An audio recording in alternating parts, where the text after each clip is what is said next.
I'm a psychiatrist. I trained in medicine about 200 or 300 yards from where we are in Bart's Hospital. And at a very early stage, as a medical student, I became very interested in the phenomenon of psychosis. Psychosis is a deeply misunderstood, frequently misused term, frequently abused term, and sometimes abusive term. And it broadly refers to when somebody experiences a reality that other people don't share. Formally, it's described sometimes as losing contact with reality. I'm going to talk a little bit more about what that entails, but I should begin by saying that probably my earliest reflective experience of psychosis was as a medical student in Hackney Hospital, speaking to a young man who'd been having messages from the newspapers and the television that became more and more aggressive, more and more frightening, and in the end caused him to cut himself very, very severely.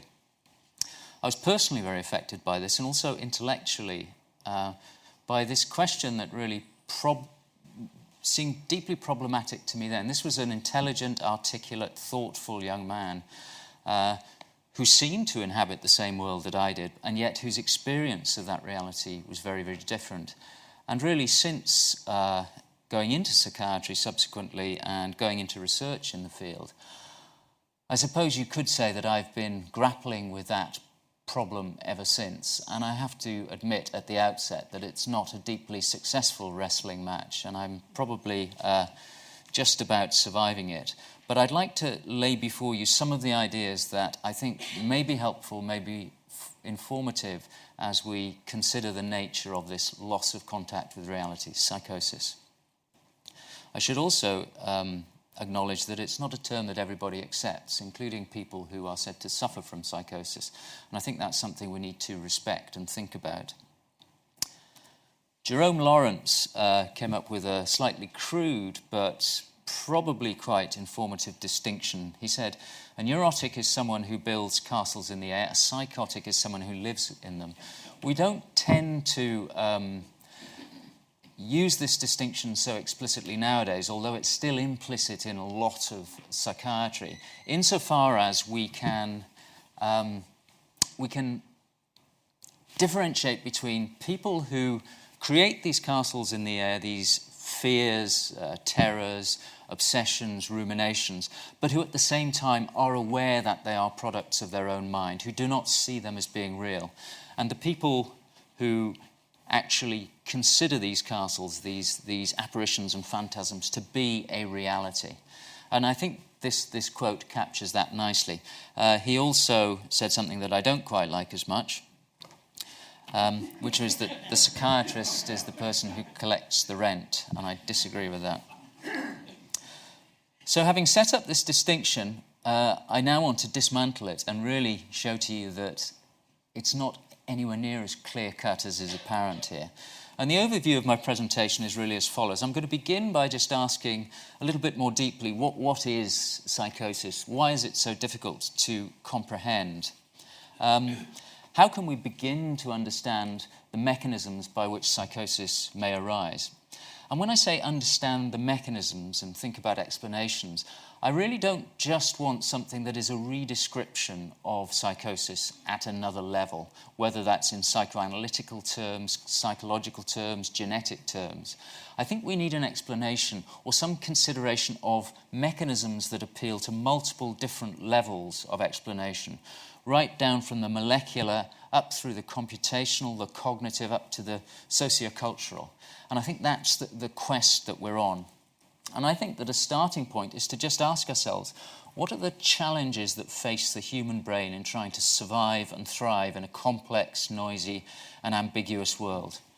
I'd like to suggest that the conclusion we come to is quite an old one, that the brain itself is a device that makes inferences that are often predictive. And don't worry if that's not very clear, I'm going to unpack that. In the end, I think we're left with the uncomfortable idea that perception itself, experiencing and comprehending reality, is to some extent a form of a controlled hallucination. I don't entirely agree with that, but it's a very current idea in cognitive neuroscience now. And as a consequence of that, I think that we can think of psychosis not as some gross loss of function, as some incomprehensible deviation from reality, but actually potentially subtle shift in the balance by which somebody processes the world. And this is really my overall conclusion, just to leap ahead, which is that the brain or the mind is essentially striving to make sense of the world, and in doing so, it's almost an occupational hazard, that it renders itself vulnerable to a creation of reality, a deviation from reality, a loss of touch with reality. And that is formally the definition of psychosis.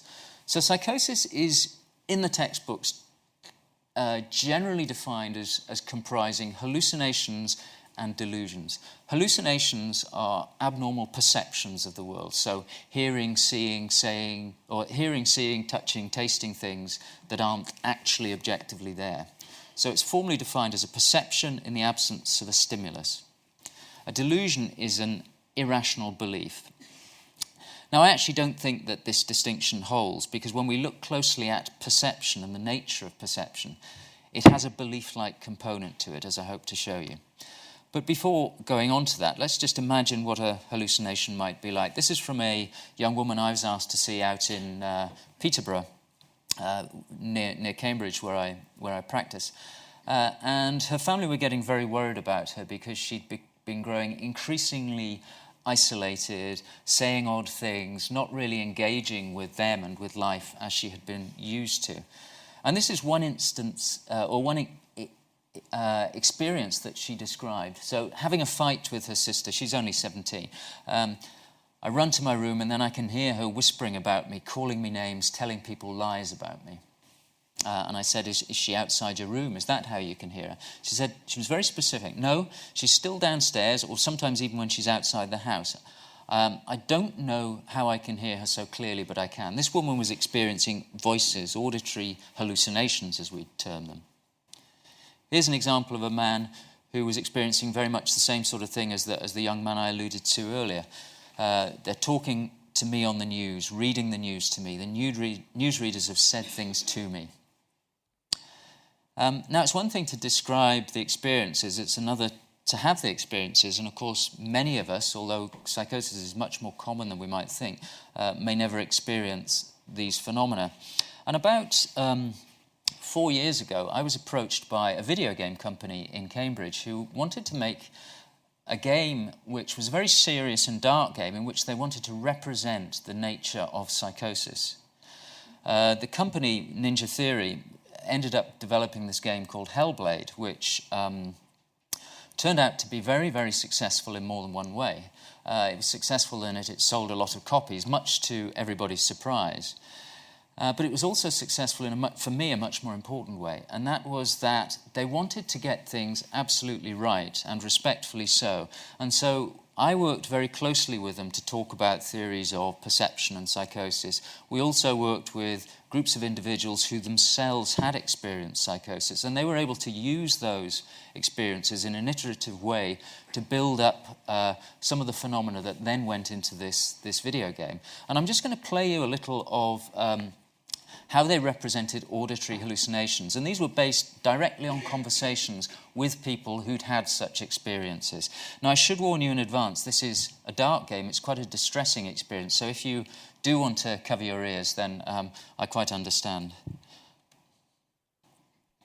Coward. Coward. Coward. Coward.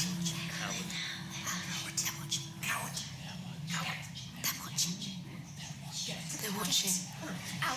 Get out! Get out! Get out of here! Get out! So these very frightening, critical, hostile, aggressive experiences, it must be absolutely awful to have this sort of thing happening all the time. And this is one of the challenges for me in psychosis, as is illustrated by this 1950s video from a hospital in America. The person experiencing this can very often be completely dissociated from the reality that most people around them have, and totally immersed to the exclusion of everything else in the world that their own mind is creating in its phantasms and experiences and voices and visions. And this poses us with a real challenge to come up with the sort of explanation that I've alluded to, that we should be seeking. How can we say something about, let's say, the brain in psychosis when it's clearly a very creative, constructive process to have psychosis? It's not some simple, gross loss of function or derangement of function. And that's our starting challenge. So this brings me to the next point, which is what does our brain normally do? What is it there for? Which is not a question one hears very often. What must it achieve, and what are the challenges in achieving that? Now, of course, most of us, I think, would like to see the foremost role of our brain or mind as philosophy, art, poetry, all of the higher endeavours. And the fact that so many people come to something like this on a Sunday afternoon is a suggestion that most of us do want to engage in higher endeavours, education, improving ourselves, although I can't guarantee to improve you, I'm afraid. But actually, I think there's a more fundamental tack that we can take, which is to say, well, first and foremost, like all of our other organs, the brain is involved in the basic business of survival. And survival entails, first and foremost, stability, maintaining the stability at a biological, physical, and chemical level in the face of a world that will do quite a lot to try and upset that stability. And I was very influenced by a paper that was written in 1972 that I came across only a few years ago. And it was actually written by a psychiatrist, Ashby, and a cybernetician. And it was putting forward what became known as the good regulator theorem, the idea that if anything's involved in regulating a system, then it must become a model of that system. It must recapitulate within itself the associations, the regularities of that system. And they made a very, very striking comment here. They said this theorem has the interesting corollary that the living brain, as far as it is to be successful and efficient as a regulator for survival, which it must be, it has to proceed by forming a model of its world. Now, I think that is a deeply, deeply profound assertion. It may seem very obvious to many of you, but it struck me quite forcibly. And it presents us with the problem that we have, which is the brain has very little to go on in becoming a model of the world. Now, it might seem to most of us that the brain is directly in contact with the wonderful reality around us. But actually, it is deeply encased within the darkness of the skull. Luckily, the skull has some holes in it, and through those holes we get electrical signals that are being passed via the various sense organs. And these are enormously complex and multiple in their input. So essentially the brain is getting this, and it has to somehow reconstruct those electrical signals into the reality that surrounds it. And how could it do that? The first point to note is that we're not direct recipients of reality. We're actually decoding the signals that reality is sending us. Now, Hermann von Helmholtz, who was a 19th century scientist and polymath, he made the following statement, which will need a little unpacking, but I'll say it anyway. He said that objects are always imagined as being present in the field of vision as would have to be there in order to create the same impression on the nervous mechanism. Now, that takes a little bit of thinking about, but what he was essentially saying is that we have impressions on our nervous mechanism, these incoming signals, and we imagine the objects that could have caused those. Vernon Mountcastle put it more poetically and perhaps more clearly. He said, each of us lives within the universe or the prison of our own brains. Projecting from it are millions of fragile sensory neurons, arranged in groups uniquely adapted to sample the energetic states of the world: heat, light, force, chemical composition. That's all we can know of it directly. Everything else is pure inference. So he was saying the brain is receiving these signals about energetic states, heat, light, force, and so forth, and then it has to infer what is out there causing them. And Charles Peirce, who was an early 20th century American philosopher, actually referred to this sort of inference as abduction, A-B-D-U, abduction. essentially it's reasoning backwards from the data that you have to what might have caused those data. So the example I give in the transcript is I might see something black and reason that it's a raven. That's abductive inference, and unfortunately it's the most fragile form of inference one can imagine, because it can be wrong in so many ways. This black object might be a cat, or it might be something else. There are so many ways in which I could get an impression of a black object on my retina or in my brain. And what Peirce pointed out, and what has subsequently been thought a lot about, is that we optimize our inference by using what we already know about how the world works. And this is a key insight, that our prior knowledge, our expectations, govern how we process the world. So the example would be, if I see this black object and it happens to be sitting at the top of a tree, then a raven is probably a reasonable abductive inference. If, on the other hand, it's rubbing up against somebody's legs, then a cat is surely a better inference on that basis. Knowing things about other things can help us to disambiguate the data that we're getting. And it's very important to recognize that the data we're getting are very ambiguous. So this is just a picture, an imagining of somebody seeing a bottle, and the impression that they get on the retina, which is a two-dimensional impression, could be a bottle that's placed this distance from them. On the other hand, it could be any one of an infinite range of possibilities, from a very tiny bottle that's very close to them to a very big bottle that's very far away. There is nothing in the data itself that actually tells you what the answer is. What tells you what the answer is what you already know about the likely size of bottles. And of course we can play around with these perspectives and give examples where if we place the bottle close to us and the person far away, it produces an interesting little phenomenon. But we still aren't fooled. We still don't actually think that this is likely to be a very big bottle of water or a very small person. Now this phenomenon of what we know determining how we interpret input has become critical to the sorts of experiments that I've been doing in looking at psychosis. And we've used stimuli of this sort, which to many people who haven't seen them before will look like rather noisy, black and white, blobby images. But to me, this is a very clear image. And the reason it's very clear is that I have some prior knowledge that you haven't yet been given. To me, this is a clear image of a woman who's young, who's got a hat on, who's happy, and who's kissing a horse.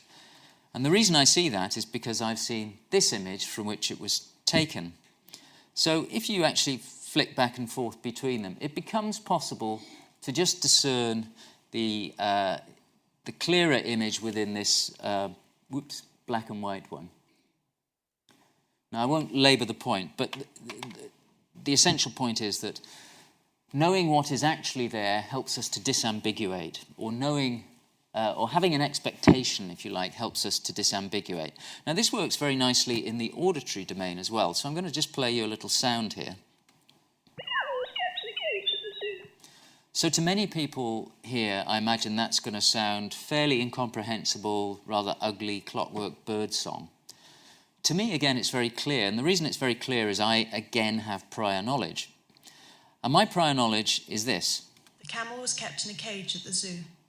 So if I now play you the first sound again, with your prior knowledge, it should be clearer. So that should be almost effortless to discern, now that you just have a little bit of prior experience that enables you to resolve the ambiguity. So the take-home message is, having something that's already in there helps us make sense of what's coming from out there.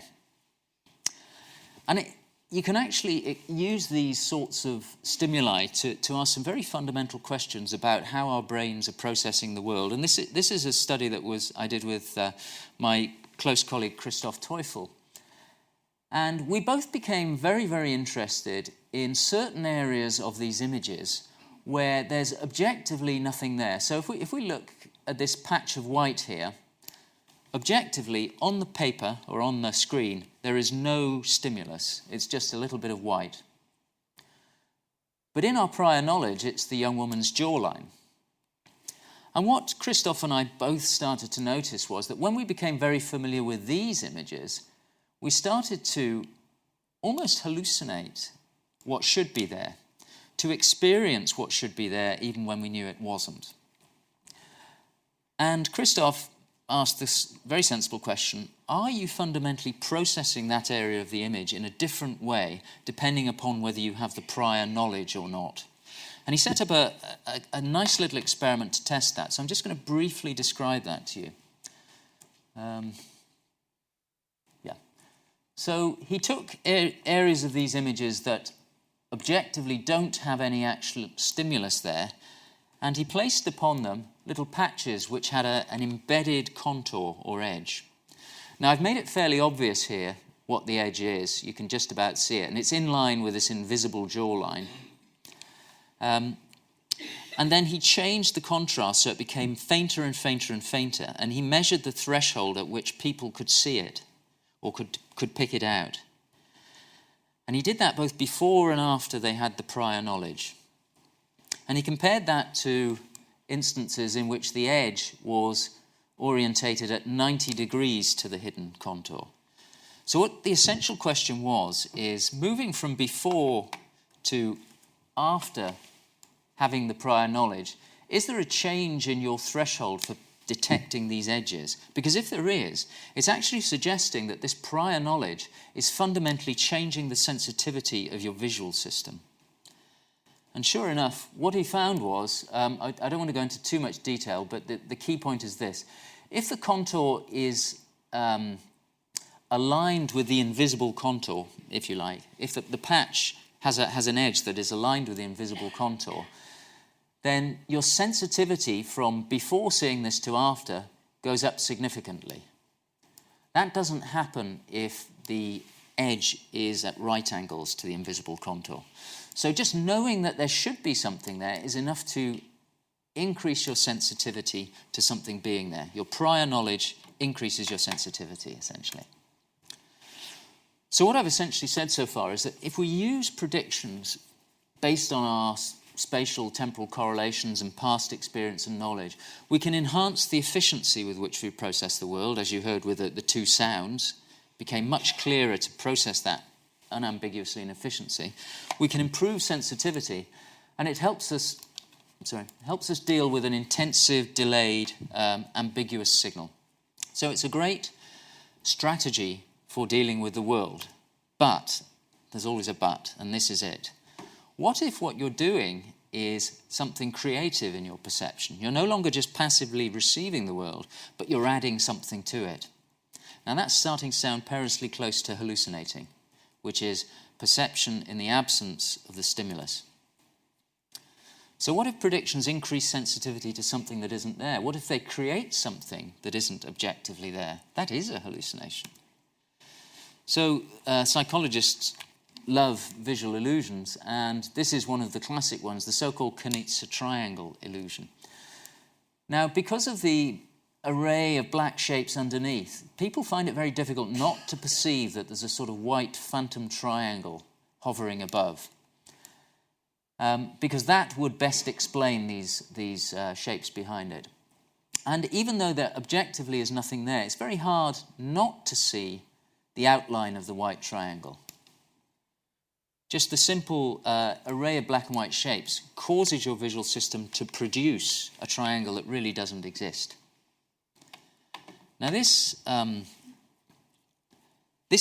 I should say formally this is really an illusion, which is a misperception rather than hallucination, which is a perception of something that isn't there. But actually, I think it's a very blurred distinction between the two. And Edmund Gurney, who wrote a very long and detailed tract on hallucinatory phenomena in the 1880s, I think, he referred to illusions as like fragments of hallucination being sprinkled onto our perception of reality. And I think that's a good description of this. Now, Hippolyte Taine, who again was involved in theorizing about perception and hallucinations in 1870, wrote this essay de l'intelligence, in which he said something very important. He said, external perception is an internal dream which proves to be in harmony with external things. instead of calling hallucination a false external perception, we must call external perception a true hallucination. Now, this has subsequently been developed in what's become quite a catchy phrase now, perception is controlled hallucination. What that's trying to capture is the idea that perception isn't all about what's out there, it's partly what's in here. So I want to give some examples of how our brain can add to external reality or even overwrite it or recreate it. And one good example of that, I think, is called binocular rivalry. So binocular rivalry essentially involves using a special apparatus in which you present one image to one eye and another image to the other eye. In this case, it's a face to one eye and a house to the other eye. Now, you might imagine that if you get that experience, what you would actually perceive would be a sort of mixture of face and house all in one messy blob. But the reality is that what people perceive is either a face or a house. So they perceive a face for a while, and then that sort of fades away and a house comes in. And then that fades away, and then the face reappears. Now, that's suggesting that somehow what you're doing is creating one image or the other in your perception. The suggestion is that because it would be very out of keeping with your prior experience to have a house and a face occupying the same space, your brain will only allow you to see one thing or the other. Now, an interesting thing happens if you then play around with these stimuli. So you present one half of the face and one half of the house to one eye, and the other half of the house and the other half of the face to the other. Now, surely you think you get a bit of a messy perception here, but no, what you actually get is either a face or a house. So the brain is essentially reconfiguring information from the two eyes to best fit with what is a more probable explanation for what you're seeing. Now, there's probably even a higher level of brain using predictions to create perceptions, because a study was done in 2010 in which the experimenters presented flowers to one eye and marker pens to the other, you know, those sort of felt pens to the other. And they pervaded the room with the smell either of flowers or of marker pens. And if you were smelling the flowers, you were more likely to perceive flowers. If you were smelling the marker pens, you were more likely to perceive marker pens. So there's this higher level of explanation that's feeding its way down and saying, no, this is more likely, this is what should be perceived. Another nice example is the famous rotating mask illusion, in which, well, I'll show it to you, it's probably the best way of... This is the heart. This was first shown by Richard Gregory, the Oxford neurophysiologist. And essentially this is a classic plastic hollow mask of Charlie Chaplin. And the interesting thing that happens is, as it rotates around and as the facial features become visible to you, it's very difficult to see it as hollow. You tend to see the features sticking out rather than sticking in. So it produces quite an odd sensation as it revolves. And the suggestion is that because we are so used to faces and we have specialized systems for processing them, it's very difficult to override those systems which know deep in themselves that faces don't stick in, they stick out. And so when you see facial features, you cannot help but see them as being convex rather than concave, sticking out rather than sticking in. Now, another example of this, and one that I rather like, is the so-called McGurk effect. So this essentially is suggesting or showing that input in one domain, the visual, can overwrite your perception in another domain, in this case the auditory. So the best way to explain it to you is to show it. Ba, ba, ba. Ba ba, ba ba, ba ba, ba ba. So this man is just uttering the monosyllable, which I'm assuming many of you will have heard as va va, va va, va va.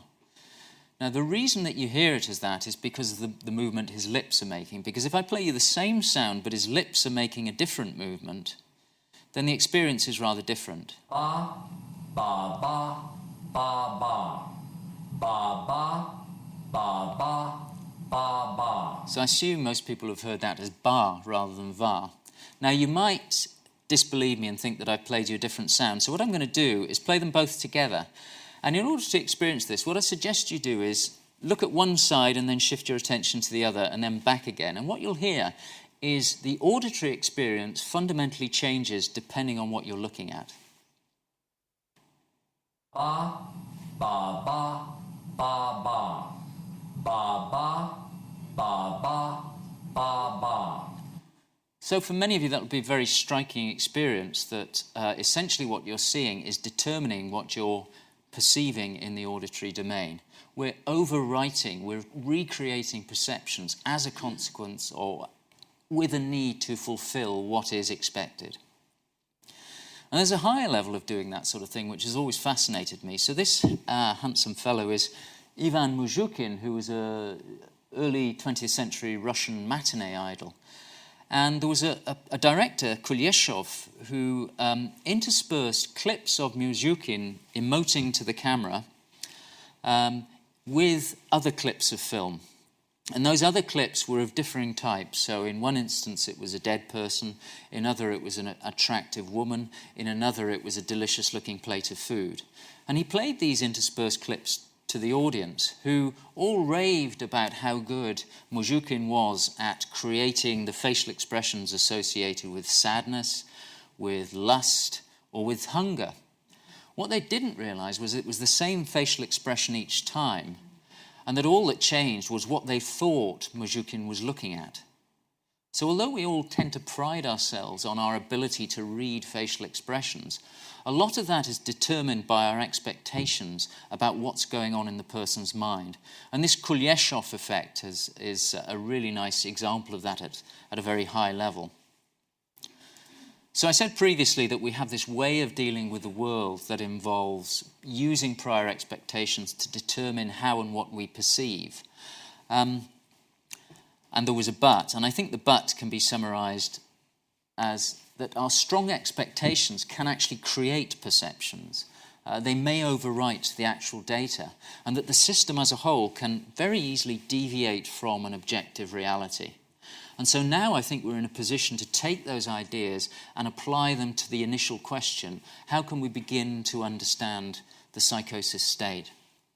And I think what it involves really is a sort of rather unnecessarily complex model that I put here, but it's really just trying to capture this idea of several levels of balance within the mind or brain, wherein we've got expectations coming down based on our prior knowledge, and those are interacting with the input to try and create a balance. Now, where they fail, there'll be an error, a prediction error signal that goes up and tells the system, no, this isn't right. You need to change the expectations or change your explanations. And the system will then say, no, I'm going to ignore that. I'm going to see what I want to see, not what you're telling me I should see. And so the idea is that there's this sort of negotiation between what we expect and what we're getting, and that somehow we create our perception as a sort of, if you like, best guess based upon that, with the overall aim being to sort of settle the system down, minimize prediction errors. Now, the idea is that at the top level are our sort of abstract general expectations about how the world works, how people are, what they think of us, what we think of them, are they trustworthy, all these very high sort of complex understanding of the world based on our past experience. Whereas at the lower level, it's much more about physical structures. Is there a contour there or is there not? But in all cases, the suggestion is we're using expectations to filter down and somehow negotiate our way towards an agreed reality. Now, this offers us the opportunity. This is just a working model. I won't pretend that this is in any way capturing the full complexity or that we can map it onto the brain directly, except in very minor ways. But it does allow us to speculate on what might happen when the system is perturbed in differing ways. So one thing that might happen is that we can somehow have a disturbance to the input. In other words, we cut off the sensory input to a particular domain. Now, the suggestion is what would happen here is that we get an overbalancing. We no longer have the input. So all of the weight is in what we're predicting. And the suggestion would be that we essentially create a perception based upon what's already in there, because there's nothing coming up from the world to actually counteract that. And this is what we see in something like Charles Bonnet syndrome. So Charles Bonnet syndrome was first described in 1760, in which Charles Bonnet was actually writing about his father, who had begun to show a retinal degeneration. And he'd started to hallucinate phenomena. He'd started to see birds and buildings and faces. The suggestion would be that we can understand the Charles Bonnet syndrome as a consequence of this sort of imbalance. And we get a similar effect with sensory deprivation. If you put somebody in a very darkened tank, try and remove all of their sensory inputs, within a short space of time they'll be hallucinating, quite floridly and profoundly. There's also the phenomenon of the prisoner's cinema, where if the prisoner is in a darkened cell in solitary confinement, within a short space of time they have experiences of lights moving across in front of their vision, sometimes seeing faces, a cinematic experience when there's nothing there. Now the striking thing here, I think, is that because this is just affecting the lower levels, there's no reason why the upper levels shouldn't be able to function normally. And it is the case with Charles Bonnet syndrome, with the prisoner's cinema, with sensory deprivation, that the person actually may have hallucinations, but they recognize them as being unreal. They don't believe in them. They don't become truly separate from reality. On the other hand, it might be the case that we could have a chemical disturbance that's influencing the neurotransmission that is mediating this balance. LSD, psilocybin, ketamine, or some neurochemical alteration perhaps caused by illness. Alcohol withdrawal, for example. All of these could fundamentally perturb the system and lead to experience of a change in the balance so that the person's consciousness or perception deviated from reality. We also get instances where a person may undergo an experience so deeply traumatic, so adverse, that actually their higher order beliefs about the world and how it works become ruptured. They no longer see the world or the people in it as a trustworthy place. And of course, if this happens at a very young age and over a sustained period of time, it's entirely possible that these will be the prior expectations that the person carries through their life. Now, those prior expectations will shift the balance towards the predictions the person makes, so that these could percolate down, so that if they're thinking that everybody's untrustworthy or intent on doing them harm, they'll begin to actually physically perceive them as being aggressive. Maybe their hand gestures, or maybe their facial expression, as we saw with the Kuleshov effect that I alluded to. So there's a number of ways in which this simple model can help us to think about the nature of psychosis and the many ways in which it might arise. But of course the key question, and the one that I'd like to tackle in the last part of my presentation, is can we actually turn this into something that will generate scientifically testable hypotheses that will allow us to, if you like, put our money where our mouth is? And I'm just going to present very briefly 3 pieces of evidence from my own and other people's work suggesting that it is possible to generate experiments that can formally test these ideas. And just to summarize them, I'm going to show you briefly that if we find people in whom there's an altered integration of, people in whom there is a psychotic illness, we can find evidence that they're failing to integrate stored experience and current input, or not so much that they're failing, but they're doing it in a different way. The second piece is related to that. This isn't essentially suggesting that a drug that can change that integration experimentally will also produce the same effects of change in reality, of psychosis. And then finally, we can find people who are prone to hallucinations, and we can try and measure how they set the balance, if you like. So I'll just go through each of those one at a time. And this is using functional brain imaging in Addenbrooke's Hospital. And I'm probably going to have to go over and point, because my pointer's given up the ghost. So essentially, we had people who had psychosis, just very mild, early stage, and some matched control subjects. And we measured their brain response to 2 types of stimulus. One was when, having firstly, we set up some expectations, and then we either violated those expectations to create a sort of surprise or prediction error, or we fulfilled them so that the stimulus was highly predicted. And we measured how the brain responded to those two types of stimulus. And what we see in our control subjects is that there's a significantly greater response in this area of the frontal lobe to the surprising compared to the non-surprising stimuli. But in the people with psychosis, we find that this relationship has changed, that there's just as much activity when the outcome is predicted compared to when it's unpredicted, suggesting that we are seeing this change in integration of the prediction error, or the integration of what's expected with what the input is. Now, you can then give healthy controls a drug called ketamine, which will produce a mild psychotic experience. I hasten to add that I wouldn't give controls anything I'm not prepared to have myself, and I've experienced this. And it's not an altogether pleasant experience, but it is one that you can quickly get over, just to reassure you. And what we find is precisely the same thing. So if somebody's, on the subjects who are taking the placebo, we find this right frontal region responds in just the same way to the surprising compared to the unsurprising or predicted. But the drug produces, again, this distinct change. And I'll just put the two graphs next to each other so that you can see. So this is from the patient study I just showed you. And this is from the same brain region in the effects of ketamine. Now, there have been a whole host of studies that have come out over the last couple of years, and I'm not going to go into detail, but a lot of them are starting to show that there's change in the way people are making predictions in association with hallucinations and other symptoms of psychosis. And the final piece of evidence is one that goes back to these black and white images that I showed you earlier. And this is my colleague, Christoph Teufel, who led this study. So essentially what we did here was we showed the same sorts of images to people who were prone to hallucinations and to control participants who weren't.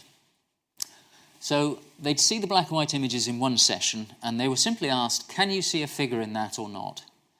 And by and large, this is quite difficult, as you would have spotted the first time you saw the black and white image. It just looks like a mess, like a noise. We then spent a session showing them the template or the coloured images from which they were derived, and we then tested them again on this. Now, Christoph's hypothesis was a very interesting and unusual one.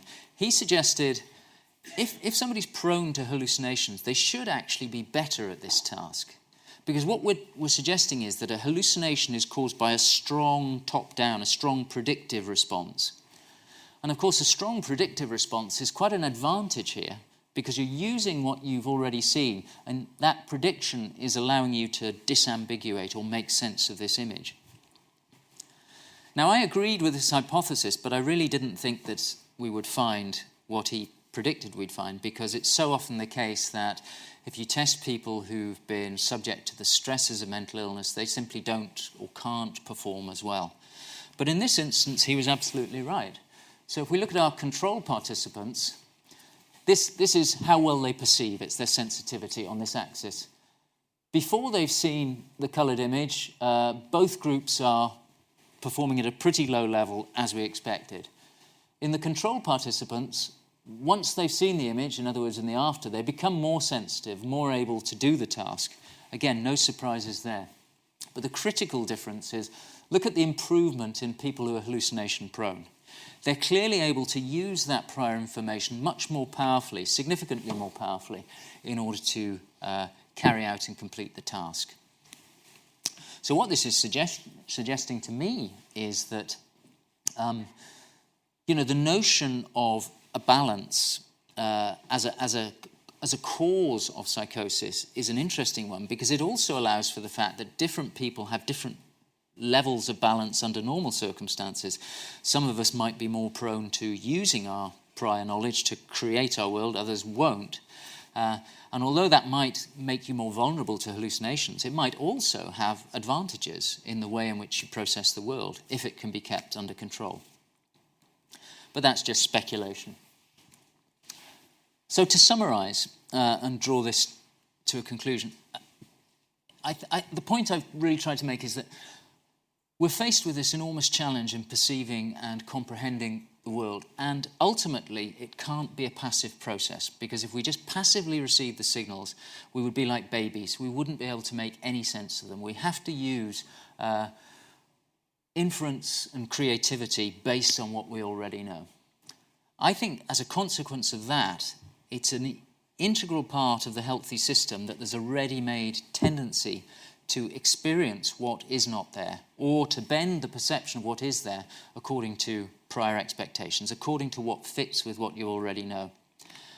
That is a very, very useful way of going about things, but it does demand a fine degree of balance, and that balance can be shifted by many factors: tiredness, stress, grief, traumatic events, chemicals, deterioration within the sensory domain. All sorts of things can just shift that, and if we're unlucky or not careful, then we can deviate from that reality. And that's the result of 20 years of wrestling.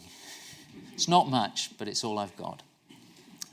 So what? I mean, you might say, well, congratulations, you can retire happily. You know, you haven't done anyone any good. I am very humble about what has actually been achieved here. I think there's an enormous way to go, but I do still feel deeply, and it won't be me who finds it out, but somebody I hope will, that the mechanisms by which these phenomena arise are so crucial to understand at many levels, because they can inspire or help us to refine either treatments or interventions or help. So that can be at a personal level. People with the Charles-Bonnet syndrome take a lot of comfort from knowing that their hallucinations are not real. Perhaps people will begin to at least have some sense of understanding if they know the mechanisms by which things like hallucinations arise. It can also be brought into cognitive therapies. So I will often use the perceptual illusions to explain to people who are very distressed by their experiences, to explain to them that actually our brains are making up the world a lot of the time, and that what you're experiencing, it may be horrible, but it can be understandable. Behavioral treatments, and ultimately maybe pharmacological treatments. I mean, drug treatments in psychosis can be very unpleasant, and we're always going to be looking out for ones that are much more precise and direct.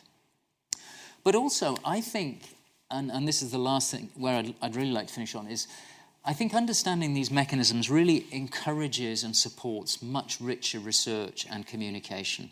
Not just communication between scientists and clinicians, but between people generally. I think we're all in the business of trying to build a model of our world, and I think we define ourselves and our place with others by the nature of our models and the degree to which we share them with others. A consequence of that is that if your model is unshared, if your picture of reality is unshared, it's a terribly isolating and stigmatizing experience for many people. And it can also lead other people to respond very aggressively, because it's so hard to understand someone who simply will not see your reality. I think that encouraging this sort of thinking and acknowledging that all of us are a little bit out of touch with reality, if we're brutally honest, might actually contribute to some tendency, at least, to destigmatize the conditions, which is, for me, absolutely key.